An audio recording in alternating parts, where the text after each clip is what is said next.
Buenas tardes a todos. Bueno, ya vamos a empezar. Vamos a esperar que sumen algunos más. Me imagino que después de la clase de ayer les resultó bastante dura, bastante complicada de entender, así que vamos a repasar algunos conceptitos hoy antes de seguir un poco más. Y en la semana que viene vamos a seguir con la guía 3, ¿sí? Venimos bien con el cronograma dentro de todo lo que nos tocó vivir con el tema del corona y eso. Hoy justo es un día bárbaro para hacer cuarentena porque está bastante feo afuera. Así que bueno, espero que puedan aprovechar lo que volvemos a ver en la clase de hoy y haremos algún ejercicio y empezaremos a encarar de vuelta la parte teórica de la segunda parte de la guía, que es la parte más difícil de entender dentro del tema pH, que es el tema de lo que son las soluciones buffer, ¿sí? Ya el nombre es medio raro, así que vamos a tratar de encararlo despacito, porque sé que es un tema que les cuesta mucho a ustedes entenderlo, ¿sí? Bueno, voy a cambiar la cámara de atrás. Acá tenemos lo que estábamos viendo el día de ayer. De vuelta volvemos a la definición básica de lo que es el pH, ¿sí? Paula, empezamos 2 minutos antes, tampoco seas tan quisquillosa. Aparte, precisamente abro un par de minutos antes para que la gente se vaya uniendo. La clase está arrancando en este momento, así que no te perdiste de nada. Bueno, ahí está el concepto de pH, ¿sí? Que habíamos expuesto en el día de ayer en cuanto a lo que es la fórmula y que tiene que ver con lo que denominamos potencial hidrógeno y tiene que ver con el nivel de iones hidrógeno que hay en una solución. Es como una forma de expresar matemáticamente la cantidad. Sí, lo voy a guardar. Ojos de dragón 44, voy a guardarlo, ¿sí? La forma de expresar la concentración está relacionada con una operación matemática, ¿sí? Que es la potencia, y con otra operación matemática que es el logaritmo, que está relacionado con la potencia, como si fuera la misma operación pero al revés, ¿sí? Aclaremos entonces que en la P, fíjense que siempre es minúscula y la H es mayúscula. Potencial hidrógeno. La concentración de iones de hidrógeno está entre corchetes, porque es una concentración molar, y al resultado del cálculo de ese logaritmo le vamos a cambiar el signo, por eso tiene un signo menos. Eso es lo que significa el signo menos, ¿sí? Hablábamos ayer de que la operación logaritmo es una forma de relacionarlo con la potencia. Decíamos que si 3 al cuadrado es 9, el logaritmo en base 3 de 9 es 2, ¿sí? A 3 le llamamos la base. En la calculadora, lo que llamamos logaritmo, que figura así como log, son los logaritmos en base 10, es decir, 10 a la cuánto tengo que elevarlo para que me dé este número de acá, ¿sí? Ese es el valor del pH cambiado de signo. Bueno, otra cosa que hemos estado hablando ayer, para familiarizarnos con lo que es una escala logarítmica, es este concepto de que cuando uno va viendo lo que son los logaritmos, el logaritmo de 1 da 0, porque 10 a la 0 da 1, 10 a la menos 1 da 0,1, 10 a la menos 2 da 0,01, ¿sí? Y en realidad lo que uno planteaba esto para que ustedes vieran cómo se relacionaba en realidad este número con la cantidad de ceros que tenía el número. En este caso tiene ningún cero, o sea, 0 ceros. Acá tiene un solo cero, 2 ceros, 3 ceros, 4 ceros, 5 ceros, etc. Si siguiéramos bajando. Si fuéramos para el otro lado, sería exactamente lo mismo. El logaritmo de 10 es 1, porque la cifra tiene un solo cero, 2 ceros, 3 ceros. ¿Cuál diferencia entre esto y esto? El signo. Si son cifras con 0, va a ir con número negativo. Si es una unidad seguida de ceros, va a ir con número positivo. Eso en cuanto al logaritmo. Entonces, cuando uno habla de pHs, si hablamos de que el pH es una escala que va entre 0 y 14, lo que estoy haciendo es contar la concentración entre cuántos ceros tiene la concentración de lo que me va a dar la acidez o la alcalinidad. Se me va a dar si tiene un solo cero o si tiene hasta 14 ceros la cantidad. Eso es lo que me está dando la escala esta. ¿Cuántos ceros va a tener la cantidad? ¿Sí? Entonces, cuando digo que tengo un pH 0, en realidad se corresponde a que la concentración es 1. Cuando digo que tengo un pH 1, quiere decir que la concentración es 0,1. Si tengo un pH 2, y así puedo ir subiendo, tengo una concentración 0,01, 0 y una milésima, o sea, una centésima, una milésima, una 10 milésima, y así iría bajando, ¿sí? Es decir, Este número de la escala de pH tiene que ver con lo que se denomina una escala logarítmica, ¿sí? Entonces, esperen que voy a bajarle el volumen a esto. Ahí está. Listo. Ahora, viendo esto, tenemos que razonar dos cosas que cuesta entenderlo. Ayer justo me hizo una consulta una chica y me lo dijo al revés. Cuando el pH sube, la concentración de iones de hidrógeno en realidad está disminuyendo, ¿sí? Es decir, cuando más bajo es el pH, mayor es la concentración de iones de hidrógeno que voy a tener en la solución. O sea, pH bajo es una muy alta acidez. La muy alta acidez, ¿con qué la voy a relacionar? Con una muy alta concentración de iones de hidrógeno, ¿sí? ¿Queda claro eso? Bueno, por el contrario, también podemos plantear lo mismo, pero ¿qué pasa con los oxidrilos? Y ahí hablamos de que los pH básicos son de 7 a 14 y que cuando uno se va dirigiendo desde el 0 del pH hasta el 14, lo que está observando en realidad es que va subiendo, la concentración de iones oxidrilo, ¿sí? Bueno, eso en cuanto a lo básico que hemos estado charlando un poquitito ayer. También habíamos estado hablando ayer que así como calculamos pH, lo voy a poner acá para que se vean juntas las dos fórmulas, así como calculamos pH, como el menos logaritmo de la concentración de iones de hidrógeno, también podemos calcular pOH, que sería el menos logaritmo de la concentración de oxidrilos. Y esto tiene relación porque cuando yo desarmo una molécula de agua se va a desarmar en un ion hidrógeno y un ion oxidrilo, ¿sí? Las escalas entre sí de pH y de pOH son escalas que están como al revés una de la otra. De vuelta voy a superponer lo que estuvimos viendo ayer desde un punto de vista, ¿sí? O sea, esta es la escala de pH, va de 0 a 14. Esta es la escala de pOH. Yo la pongo en el mismo sentido, también me la podría poner como va de 0 a 14, pero la pongo así para que se oriente respecto a la otra. Va de 14 a 0, orientándola siempre, considerando lo mismo, que para la izquierda aumenta la concentración de iones de hidrógeno y para la derecha aumenta la concentración de iones oxidrilo, ¿sí? Es decir, en ambas escalas sucede lo mismo, lo que pasa es como que lo estamos viendo desde dos puntos de vista diferentes. Es como si yo dijera, voy de Mar del Plata a Buenos Aires. ¿Cuánto me falta para llegar a Buenos Aires?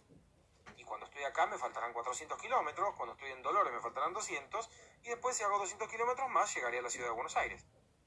También podría plantarme en lo contrario, de decir, voy a Buenos Aires, ¿cuánto camino recorrí? Y si estoy acá en Mar del Plata, no recorrí 0 de camino. Si llegué hasta Dolores, recorrí 200 kilómetros.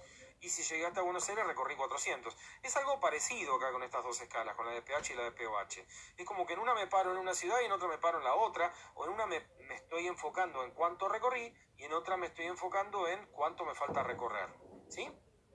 Las dos escalas son similares. Ahora, cuando uno compara esas dos escalas, habíamos dicho ayer que si esta es la escala de pOH, de pH, y esta es la de pOH, lo voy a puesto casi. Si me enfoco en esas dos escalas, lo que voy a notar es que siempre sumado el valor de pH de una solución con el valor de pOH va a dar 14. Siempre da 14, no importa en qué lugar de la escala me encuentre. Es decir, esta fórmula es una fórmula anexa, pero que es muy útil porque hay ocasiones o hay problemas en los cuales voy a poder calcular pH en forma directa, como son los que vamos a hacer en el día de hoy, pero en otros casos no lo puedo hacer en forma directa, sino que lo voy a tener que hacer en forma indirecta. Es decir, no voy a poder calcular pH porque no tengo cuál es la concentración de iones hidrógeno que tengo que calcular. No la tengo. Pero sí dispongo de una concentración de un hidróxido que me aporta iones oxidrilo al medio. Entonces lo que hago es calcular pOH y utilizando esta fórmula 14 menos pOH voy a saber cuál es el pH. ¿Sí? Hasta ahí llegamos en el día de ayer. Espera un cachito que cambio de hoja.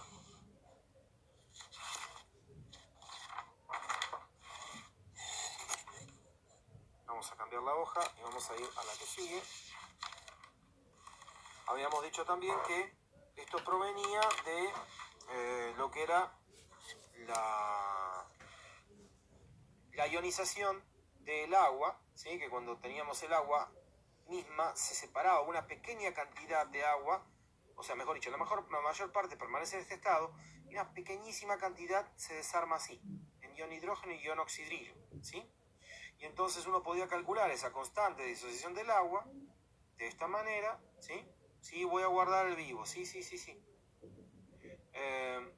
Entonces, se podía calcular la constante de disociación del agua haciendo esta cuenta y que me daba 1 por 10 a la menos 14, ¿sí? Ahora vamos a lo que son los problemas de la guía. Las primeras preguntas son de tipo teórico, así que no las vamos a contestar porque tienen que ver con lo que yo estuve explicando. Sería volver a repetir mucho esto, ¿sí? Vamos a esta primera tabla, la tabla del problema número 5. Es este de acá, ¿sí? Voy a explicar cómo se hace, no lo voy a hacer, pero voy a explicarlo en función de los conceptos que estuvimos viendo hasta recién. Tomarme las hojas. A ver, lo que nos dice es que en base a los valores de pH que se indican, ¿sí? Nos solicitan, diciendo que el pH aumenta al aumentar la concentración de iones hidrógeno. Perdón, en base a los valores de pH que se indican, ordenar según valor creciente de la concentración de iones hidrógeno. Nos pone una serie de sustancias y cuál es el pH de esas sustancias que están ahí, ¿sí? Por ejemplo, para el caso del agua pura me dice que el pH es 7, para el caso de la leche de vaca 6,6, el jugo pancreático entre 7,8 y 8, el fluido intracelular más o menos es 6,1 en el músculo, 6,9 en el hígado, ¿sí? En el caso del jugo gástrico es 1,4, fíjense que tiene un pH muy bajo, el jugo gástrico del estómago. La saliva 6,5, el plasma sanguíneo 7,4, la orina 5,8. Bueno. Lo que ustedes pueden hacer, como guía general, es simplemente primero ordenar estos números de mayor a menor. ¿Cuál es el más grande, cuál es el más chico? O al revés, ¿cuál es el más chico, cuál es el más grande? De esa manera es como que tienen ya los pHs ordenados, cuál es el más alto, cuál es el más bajo. Lo que les falta entender acá a ustedes es cuál es el valor creciente de la concentración de iones hidrógeno. Entonces, una vez que los tienen ordenado, recuerden lo que yo expliqué hoy, que cuando el pH es más bajo, está aumentando la concentración de iones hidrógeno. Vamos a esta tablita. Fíjense que si hablo de que el pH es este número sin el signo menos, cuando más grande es el número de pH, quiere decir que el numerito del que partimos, que es el de la concentración de iones hidrógeno, es más pequeño. O sea, cuando más alto pH, perdón, se me movió. Cuando más alto es el pH, menos iones hidrógeno libres tenemos en la solución, ¿sí? O sea que a partir de eso ustedes ubican todos estos compuestos, ¿sí? Los ubican ordenadamente según orden creciente o decreciente y pueden abajo señalar con una flecha para qué lado está creciendo el hidrógeno, la concentración de hidrógeno, o para qué lado no está creciendo, ¿sí? Eso sería lo que tienen que entender de ese ejercicio. Vamos al ejercicio número 6. A ese sí lo voy a hacer después. A ver, esperen un cachito. Tengan un poquito de paciencia que tengo que poner los papeles. Yo voy, para ahorrar tiempo, en lugar de tener que explicar y escribir al mismo tiempo, lo que yo trato de hacer es ya más o menos tenerlos escritos, hechos, para mostrárselos a ustedes, ¿sí? Vamos al problema número 6. El problema número 6 ya es un problema donde hay que resolver cuál es el valor de pH en las condiciones que nos presentaron en ese problema, ¿sí? El problema 6 dice, calcular el pH de las siguientes soluciones y cómo variará cuando se efectúe una dilución de cada una, ¿sí? Bueno. Entonces, el caso A, vamos a analizar primero solamente el caso A. Ácido clorhídrico. Nos dan una concentración 5 por 10 a la menos 5 molar, sabiendo que la constante ácida es mayor a 10 a la menos 2. Bueno, vamos a hacer una consideración primero. El pH es el menos logaritmo de la concentración de iones hidrógeno, pero ojo, vamos a hacer una aclaración. Esto es solo para lo que se denominan ácidos y bases fuertes. ¿Cuáles son los ácidos y bases fuertes? La palabra fuerte nosotros lo utilizamos también para definir los electrolitos. Hablábamos de electrolitos fuertes y electrolitos débiles. Bueno, los ácidos fuertes son los que cuando los coloco en agua se comportan como electrolitos fuertes, es decir, que su constante de disociación es superior a 10 a la menos 2. ¿Sí? O sea, cuando hablamos de lo que era un electrolito fuerte, lo definimos en esos términos. Acá vamos a hacer esa misma consideración para saber lo que es un ácido fuerte. O sea, la constante de disociación tiene que ser superior, constante de disociación ácida es una A, lo que va acá no una W, es superior a 0,01, o sea, 10 a la menos 2. ¿Sí? Habrán visto que este menos 2 son estos dos ceros casualmente. ¿Sí? Entonces, cuando la constante del ácido es superior a este número, es 10 a la menos 2. Acá nos dieron como dato, precisamente en este problema, que la constante de disociación del ácido clorhídrico es superior a 10 a la menos 2. Entonces lo tomamos como que es un ácido fuerte, y eso significa que vamos a utilizar esta fórmula para resolver el problema. ¿Cómo lo vamos a resolver? El pH del ácido clorhídrico, aplicando esta fórmula, sería pH del menos logaritmo de la concentración que me dieron como dato, 5 por 10 a la menos 5. Yo resuelvo esta cuenta, o sea, en la calculadora lo escribo tal como está ahí, menos logaritmo de 5 por 10 a la menos 5, y ahí me resuelve dándome el resultado de lo que va a dar el pH. ¿Sí? Es hacer esa cuenta con la calculadora, nada más. No voy a poner el resultado acá, eso lo tienen que hacer ustedes. Menos logaritmo de 5 por 10 a la menos 5 y ya está. ¿Sí? Bueno, así como hablamos de que esta fórmula la que voy a explicar cuando utilizamos ácidos y bases fuertes, esta fórmula que está acá, tuve un error cuando la escribía, por eso tuve que corregir, es el cálculo de pH cuando el ácido es un ácido débil. O sea, cuando tenemos ácidos débiles, vamos a utilizar esta fórmula de acá abajo. No vamos a utilizar esta. ¿La diferencia cuál es?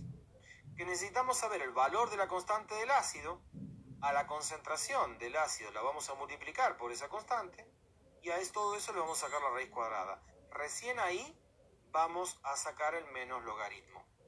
¿Sí? Es decir, tenemos que hacer un cálculo un poquito más complejo. Pero de vuelta, todas estas cosas son datos que se les van a dar en los problemas. No tienen que andar pensando, uy, ¿de dónde saco esos valores y eso? Esto es simplemente saber manejar la calculadora y aplicar los datos que les vamos a dar nosotros en los problemas. ¿Sí? Entonces, para ácidos débiles vamos a utilizar esta fórmula. En el caso del ítem B de nuestro problema, nos pusieron precisamente ácido láctico, esta concentración que es 4 por 10 a la menos 4, sabiendo que la constante es 0,0072. Este valor que está acá de la constante, como es más chico que este, como número, acá hablamos de dos ceros, ¿sí? Fíjense, habíamos hablado que el valor era este, y el valor que me plantean para esta constante es,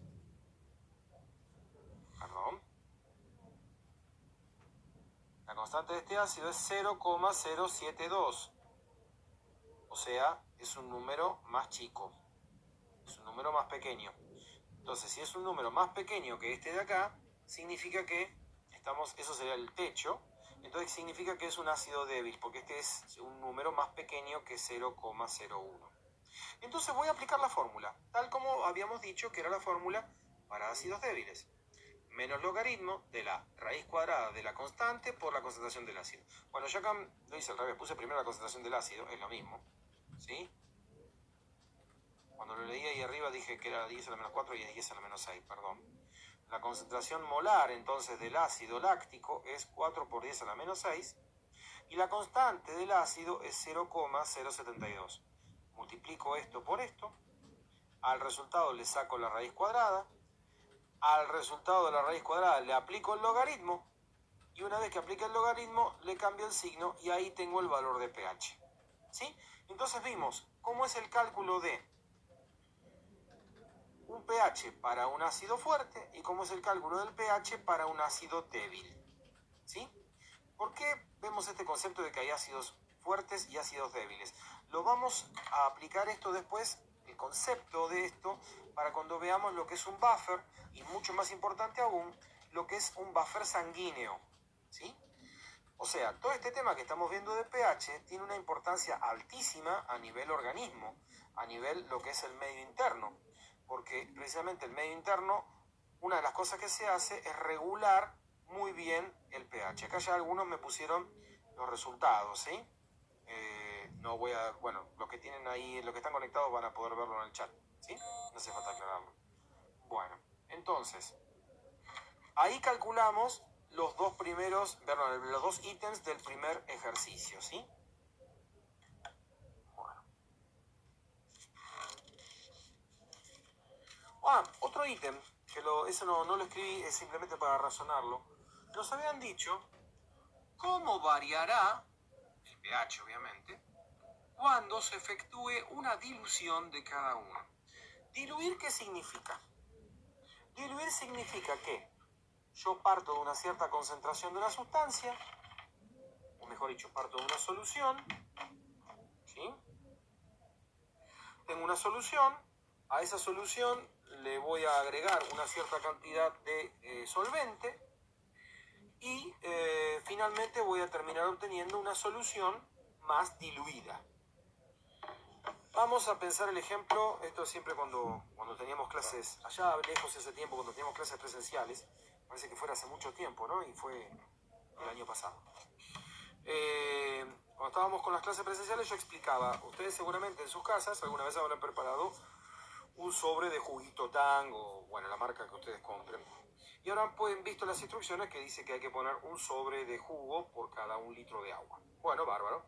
Entonces yo tomo una jarra que tiene 1 litro de agua, abro el sobrecito de jugo, lo tiro adentro, revuelvo y obtuve una solución del contenido del sobrecito, sería el soluto, en el solvente que es agua de la canilla, pero es agua al fin, y la concentración es 1 sobre por litro. Es una forma de expresar concentración. Ahora, si yo a ese jugo Tang lo pruebo y digo, no, está muy fuerte, vamos a hacerlo rendir un poco más, no tenemos mucha plata, andamos medio mal, hay que hacer rendir un poquito más el jugo, y le agrego a esa jarra, la paso a una jarra más grande, que tiene más capacidad, y le agrego otro litro más de agua, ¿sí? Seguramente cuando lo probemos el jugo vamos a decir que esto es una porquería, tiene un gusto feo, quedó muy aguado. Bueno, en realidad en química la palabra aguado para nosotros sería diluido, ¿sí? Acá pregunta Espademanosara, ¿cómo sabemos que es débil? Por la constante de disociación, precisamente. Si a vos te dicen que el ácido tiene una constante de disociación alta, o sea, superior a 1 por 10 a la menos 2, quiere decir que es un ácido fuerte. Si es menor a eso, quiere decir que es un ácido débil, ¿sí? Bueno, volviendo a lo que estábamos con el jugo Tang. Cuando uno entonces diluye el jugo Tang a razón de un sobrecito, en lugar de 1 litro, en 2 litros, me queda diluido, ¿sí? O sea, la concentración disminuyó, porque tenemos la misma cantidad de soluto, pero en un volumen mucho más grande de solvente. Entonces, partamos de ese concepto para pensar qué pasa con el pH de nuestra solución. Yo tengo una cierta cantidad de iones hidrógeno disuelta en una cierta cantidad de solvente. Eso tiene un cierto pH. Ahora, a esa solución yo le voy a agregar agua. Tengo la misma cantidad de iones hidrógeno, pero en un volumen de agua que ahora es mucho mayor. ¿Qué es lo que me está diciendo esto? Y que la concentración cambió. No es la misma concentración que antes. ¿Es una concentración más alta o es más baja? Pensemos en el jugo Tang. Cuando yo le agregaba agua, la concentración bajaba. Entonces, si yo a la solución que tiene ácido le agrego agua, también baja la concentración de ácido. Es decir, es como que es menos ácido. Si es menos ácido, quiere decir que en la escala de pH, ¿a dónde me estoy acercando? Vamos a poner la escalita acá.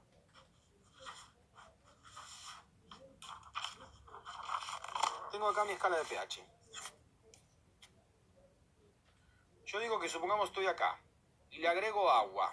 Digo que es menos ácido. ¿Para dónde me voy a estar moviendo? ¿Hacia la izquierda o hacia la derecha?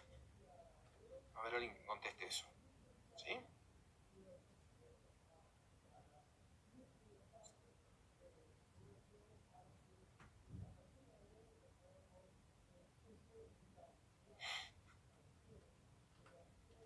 ¿Qué pasa cuando yo... a la derecha. Muy bien, Carito Ar. Muy bien, Micaela Forgiarini. Muy bien. No, a la izquierda no, ahí le erraste. Derecha, derecha, muy bien. Lo que contestaron a la derecha, lo que están contestando, claro, se va acercando a la parte neutra, o sea, hacia la derecha. Es decir, cuando yo tengo una solución con un cierto pH ácido y la diluyo, se me va a venir para acá. O sea, el pH cuando diluyo sube. está subiendo. ¿Quedó claro eso? Yo tengo un cierto pH ácido, le agrego agua, va a subir el pH, porque está disminuyendo la concentración de iones hidrógeno. Eso es lo que ustedes tienen que aprender a razonar. Esto es medio raro, es como que cuando una cosa sube, la otra baja. Cuando yo estoy aún disminuyendo la concentración de iones hidrógeno, el pH va a subir. Eso es lo que yo necesito que ustedes razonen, ¿sí? Bueno, veo que ahora sí están todos contestando muy bien. Todos contestan que va hacia la derecha, ¿sí? O sea, todos tienen que pensar que cuando yo diluyo una solución, el pH va a subir, no una solución ácida, el pH va a subir, ¿sí? A los dos ácidos le va a pasar exactamente lo mismo, el pH va a subir.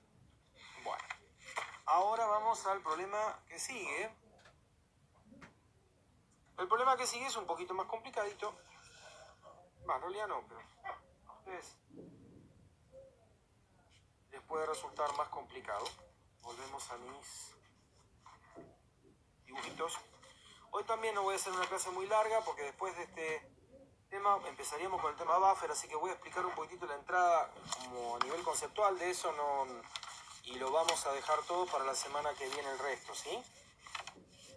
Bueno, vamos a pensar, vamos a mostrar esto. El problema número 7 dice lo siguiente. Un paciente posee 50 mililitros de jugo gástrico e ingiere agua duplicando ese volumen, ¿sí? Y obteniendo una concentración de ácido clorhídrico de 0,004 molar. Calcule la concentración de ácido clorhídrico y el pH del contenido gástrico inicial. O sea, acá me están dando varios datos. Me están diciendo que el volumen inicial del paciente, de su estómago, es de 50 mililitros. O sea, mejor dicho, tenía 50 mililitros en el estómago. Por otro lado, me están diciendo que el pH a esa concentración inicial es el dato que yo tengo que averiguar. El volumen final va a ser el volumen inicial por 2. ¿Por qué? Porque está hablándome de que duplican el agua, con agua, ese volumen. O sea, me está diciendo el texto del problema que yo tengo 50 mililitros y que lo tengo que multiplicar por 2. ¿Qué obtuve como volumen final? 100 mililitros. Ahí tengo otro dato. Por otro lado, me dicen que la concentración final es 0,004 molar. Es decir, tengo tres datos. Tengo el volumen inicial, que es 50 mililitros, tengo el volumen final, que es 100 mililitros, y tengo la concentración final, que es 0,04 mililitros. Perdón, molar. No dije mililitros, dije mal. Ahora, podemos aplicar para resolver este problema esta fórmula de acá, ¿sí? Que era volumen inicial por concentración inicial es igual a volumen final por concentración final. ¿Por qué?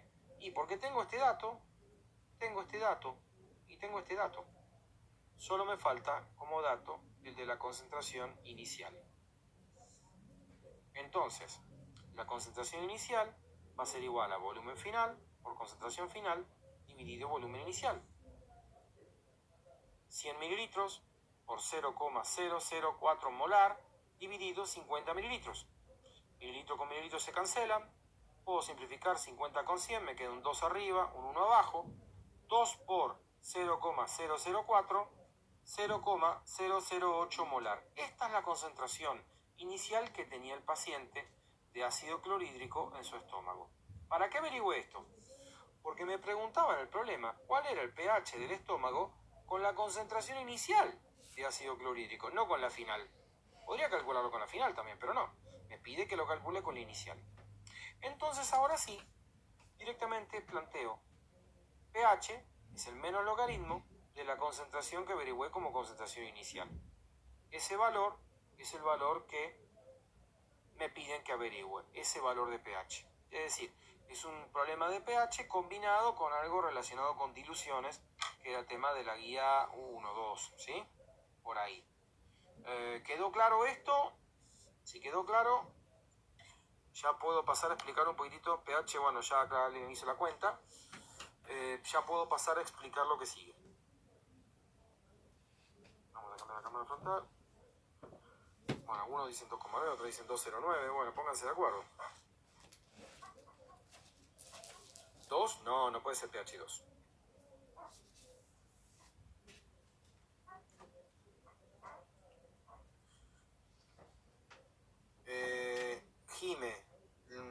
es un ácido fuerte, ya lo tenemos que saber para este, ¿no? Bueno, ya como dato del problema anterior ya habían sabido que el ácido clorhídrico era un ácido fuerte, digamos, no hacía falta aclararlo de vuelta, sino tenemos que aclarar en cada problema. Bueno, parece que todos estuvieron más o menos entendiendo. ¿Esta guía tiempo para hacerla? Sí. Esta guía es como que... Bueno, Maggie, no llores.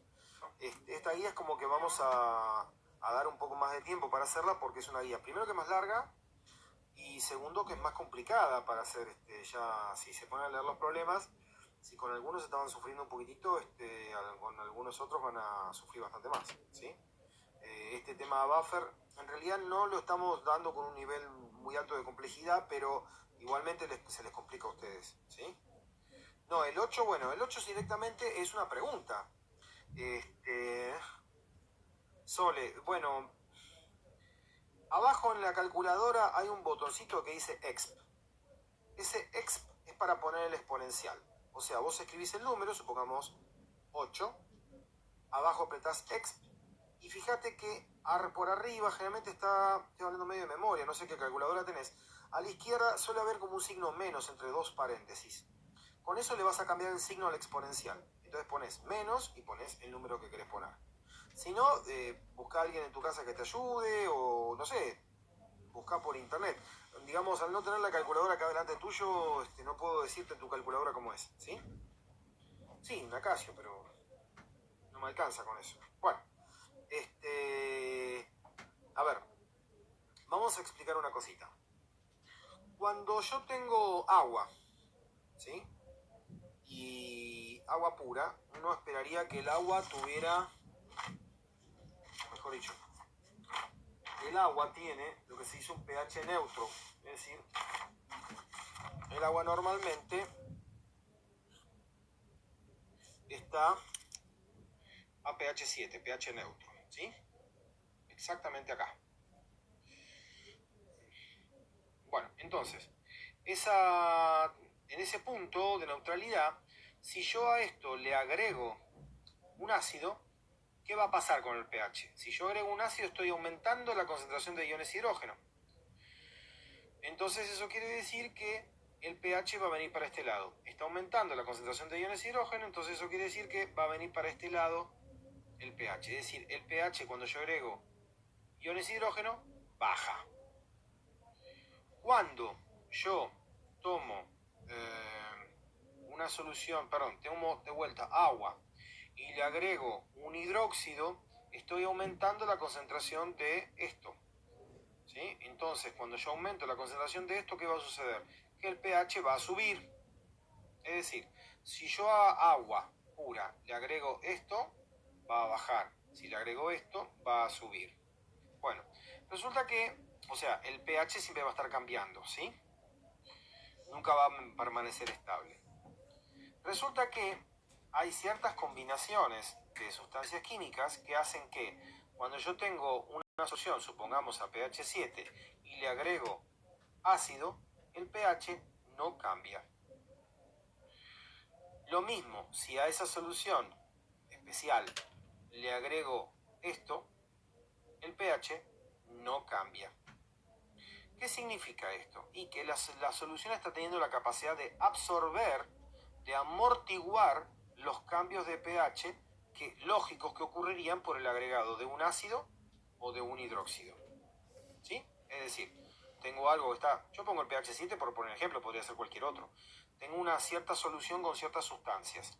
Esas sustancias tienen la capacidad de que si yo agrego esto, el pH no cambia. Si agrego esto, el pH no cambia. A ese tipo de soluciones se les llama soluciones amortiguadoras o soluciones buffer. ¿Sí? Las soluciones buffer entonces es eso, también reciben varios nombres. Puede ser solución amortiguadora,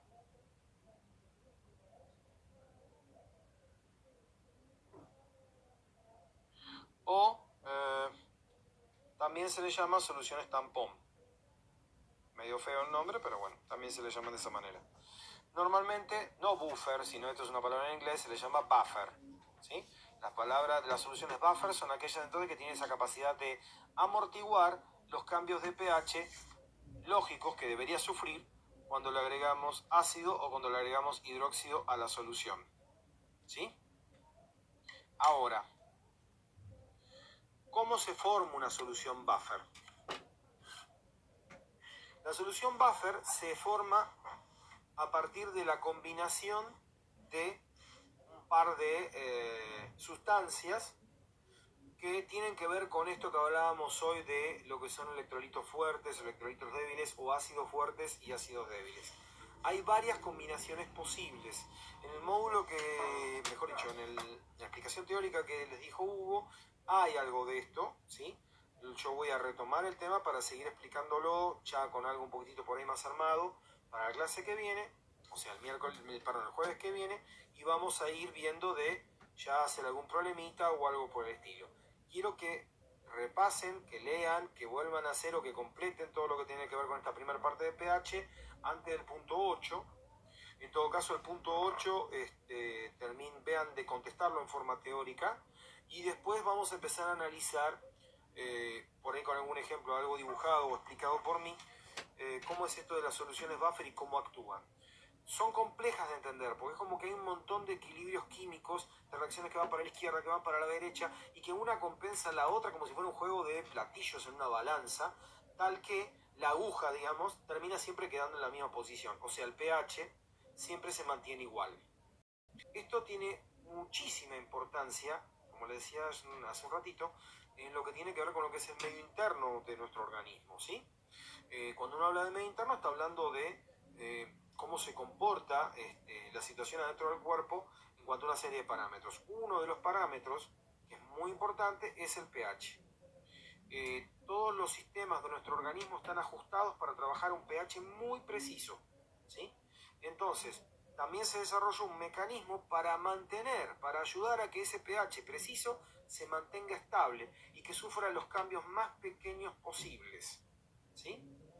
Estoy explicándolo todo de una manera teórica sin meter tanta química, pero para que entiendan la importancia que tiene todo esto, ¿sí? Es decir, si yo con un aparato que mide pH, que se llama pHímetro, le mido el pH a una persona que está en condiciones normales, en su medio interno, no estoy hablando de lugares particulares como, sí, Klaus, voy a guardar el video, en situaciones particulares como, en sitios particulares de su cuerpo, como podría ser por ejemplo el estómago, tiene un pH diferente. Si hablo del pH, por ejemplo, en la sangre, el pH en la sangre normal está más o menos en 7,37, 7,4, por ahí, ¿sí? Un poquitito más, un poquitito menos. Sí, ese equilibrio del pH es muy importante y mi organismo trata de mantenerlo a toda costa, que se mantenga en ese nivel. Y lo hace con varios mecanismos diferentes, ¿sí? Hay mecanismos respiratorios y hay mecanismos del riñón y que tienen que ver con la regulación, mejor dicho, con manejar las concentraciones de las sustancias que generan ese efecto buffer en la sangre, ¿sí? Ya vamos a hablar un poquitito más de lo que es un buffer para que lo entiendan la clase que viene, ¿sí? Pero inicialmente entiendan la importancia del tema por esto. Supongamos, yo acabo de decir que una persona que está en condiciones normales tiene un pH de 7,37.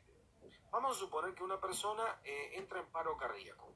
Cuando entra en paro cardíaco, su corazón no late, la circulación sanguínea se detiene, generalmente tampoco hay respiración, y eso trae implicado que a nivel sanguíneo empieza a haber cambios en el pH. El pH de una persona que está en paro cardíaco, o sea, se está muriendo, está muy mal, es 7. O sea, fíjense lo poquito que varió, de 7,37 a 7. No, Cari, vos dijiste que sube el pH cuando está en paro cardíaco. No, es al revés, ya vamos a ver por qué.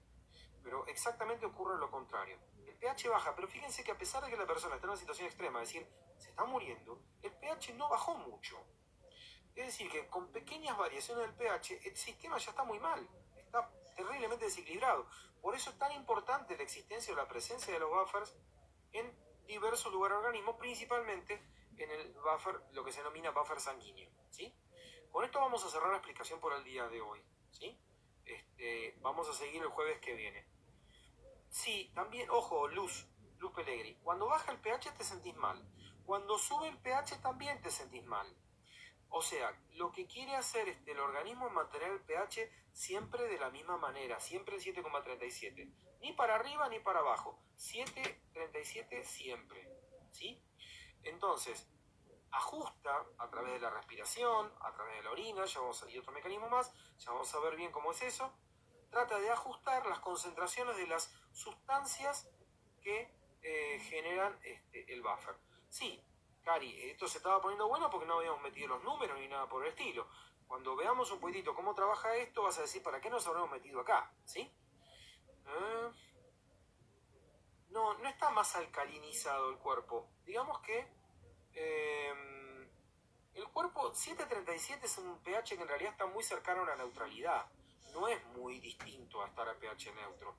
Pero digamos que el organismo evolutivamente, esto es una cuestión de evolución fisiológica y biológica, se ajustó para trabajar ese pH y trabaja de esa manera.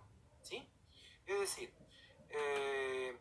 está todo ajustado para que a 737 nuestras enzimas puedan funcionar, los procesos fisiológicos pueden actuar, todo funcione bien. Si cambio ese pH, las cosas ya no funcionan tan bien, y si lo cambio mucho, y ese mucho no es tan grande, fíjense lo que estábamos hablando recién, el ejemplo del paro cardíaco, ya se fue todo al diablo, se fue todo al tacho, y no puede continuar la vida como la conocemos en nuestro organismo, ¿sí?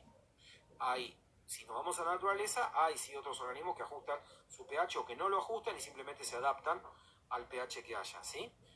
Sí, la foto de las explicaciones y ya está. Si baja nuestra sangre se pone más ácida. Sí, se pone más ácida respecto a lo que es el valor inicial. Piensen, por ejemplo, que si de 7,37 bajo a 7,2, que ya es algo bastante malo para el organismo, en realidad si me fijo en la escala de pH, vamos a cambiar de vuelta donde estábamos antes con la cámara.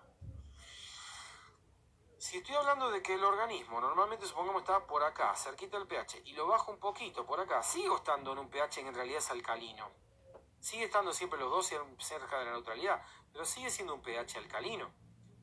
¿Sí? O sea, con que se acidifique un poco, o sea, que se quiera correr un poquito para la izquierda, sigue siendo un pH, desde el punto de vista, por definición, básico o alcalino, pero en realidad para nuestro cuerpo ya está muy mal. ¿Sí? Bueno. Así que con esto vamos a cortar la clase de hoy, ya la vamos a finalizar. Yo ahora mando las fotos de lo que estuve explicando y mando también el video para la historia para aquellos que no tuvieron una buena transmisión de internet o que necesitan verlo más tarde. Un saludo a todos y nos vemos la semana que viene. Traten de ir avanzando con las guías, estén atentos a aquellos que todavía no entregaron o que se atrasaron para entregar el ejercicio número 1. Habíamos hablado de que como changüí le dábamos hasta el día de hoy para recibirlo. Son 700 personas cursando, no recibimos 700 ejercicios para corregir, así que hay gente que no ha entregado, necesitamos que todos los que no lo hicieron lo hagan. Ya estamos elaborando lo que va a ser el ejercicio 2, que va a ser de vuelta otra guía con unos problemas para que ustedes se entreguen igual que los anteriores. Vamos a hacer así con 6 guías de trabajo. O sea, son 6 guías en total, cada una tiene una pequeña guía de ejercicios, de 2, 3 ejercicios referidos a lo que se trató en esa guía para que hagan. Y ustedes van a tener que tener aprobados para esta parte, que es la parte de fisicoquímica que les enseñamos en la materia, van a tener que tener aprobados 4, por vuelta obviamente de buzón o en la parte de calificaciones, van a tener que tener 4 aprobados. Acá algunos hablan de que no tuvieron respuesta aunque lo entregaron. Somos nada más que 3 personas para corregir 500 trabajos prácticos. Téngannos paciencia, vamos a demorarnos. A medida que podamos ir corrigiendo, vamos a ir devolviéndole las notas, ¿sí? Una pregunta, en el mail me pusieron que corrija, no se vuelve a enviar. No se vuelve a enviar porque no vamos a tener tiempo para volver a recorregir todo. O sea, ustedes piensen que si vamos a tirar un número. Si ustedes de los 700, digamos que nada más que 500 envían su trabajo práctico, estamos hablando de 500 trabajos prácticos por 6 guías de trabajo, 3000 trabajos prácticos para corregir. Si eso le sumamos un 20 o un 30% de recorrecciones, quiere decir que en lugar de 3000 ya son 3600 trabajos prácticos que tenemos que corregir, solo 3 personas. O sea, nos vemos sobrepasados por la cantidad de personas matriculadas, que eso es muy bueno para la facultad que se hayan matriculado tantos, pero nos vemos sobrepasados. Yo no sé si esta cursada virtual nos permite manejar las cosas de una manera, pero si hubiéramos estado en la cursada física, yo creo que no íbamos a poder, no íbamos a poder hacerlo. No íbamos a tener lugares físicos para poder cursar, o estaríamos cursando a 100 personas, sería una locura. ¿Sí? ¿Cómo saber si llegó lo que mandó? Cuando ustedes envían a ejerciciobiologíahumana@gmail.com, envían algo, automáticamente la casilla, cuando recibe el mail, emite una respuesta automática. Eso quiere decir que si ustedes reciben una respuesta con un texto de gracias por enviar, ya se le ha enviado tu trabajo, no me acuerdo bien qué es lo que dice el texto. Si ustedes recibieron eso o vuelta de correo, quiere decir que el mensaje se recibió. No teman porque se haya perdido, porque precisamente elaboramos la respuesta automática para que ustedes tengan la seguridad de que el trabajo práctico se recibió. ¿Sí? Bueno, algunos volvieron a reenviarlo. Bueno, veremos eso, pero traten de para la próxima vez no. Una vez que ya lo tienen resuelto y que están seguros de lo que resolvieron, me envíelo solamente una vez. ¿Sí? Y si nosotros indicamos que hubo algún ejercicio que estuvo mal, por alguna vía, no tienen que volver a enviarlo. Lo que vale es si está aprobado el trabajo práctico o está desaprobado. Y ya está. Digamos, la entregada a la primera es la que vale. ¿Sí? Puede ser que algunas personas no hayan recibido el email de respuesta porque lo del email de respuesta lo pusimos unos días después. Entonces puede ser que las primeras 20 o 30 personas que hayan enviado trabajo práctico no hayan enviado email de respuesta. ¿Sí? Bueno, nada más que eso. Espero que todos tengan un buen fin de semana, y ahora mando las fotos y todo al feed o a la historia mía. ¿Sí? Listo. Chau a todos.